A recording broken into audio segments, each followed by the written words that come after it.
हाय सांग माने केमती अच्छंती आमे तो एठी भलरे अच्छु।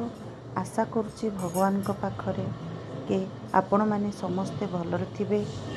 तो सबुदिन परिका भी कौन सब बड़े बनैबी भाभी किंतु गोटे पोई बिड़ाटे मु आनिकी रखी। एमती तो नुहे कि ओडिशा रे हमर ए पोई गुड़ाक बाड़ी बाड़ी समस्तिंकर बाड़ी रे जेमिति हेले गोटे किए पोई बुदाटे जेमिति हेले आम गाँ पटे लगई थिबे।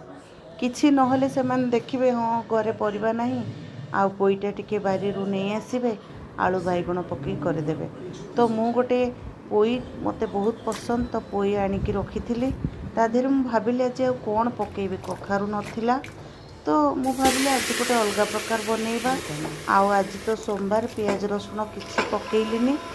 तो से पोई रे मु कौन कली पोई को काटिकी पानी रे पकेदेली ता संगे पकेदेली कदली खंडे आउ आलू आउ सारू सेटा को टिके लुण हलदी देकी सिझेदेली।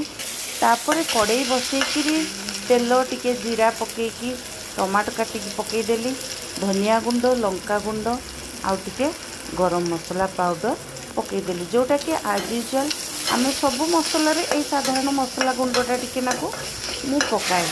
तो सेटा पकेदेली पोई तरकारी जो बास्ना आसला आपण मैंने एमती गोटे थर एमती सिंपल रे गोटे थर बनातु देखंतु किछि मसला सब बेले आमे खाइबाटा किछि दरकार नाही।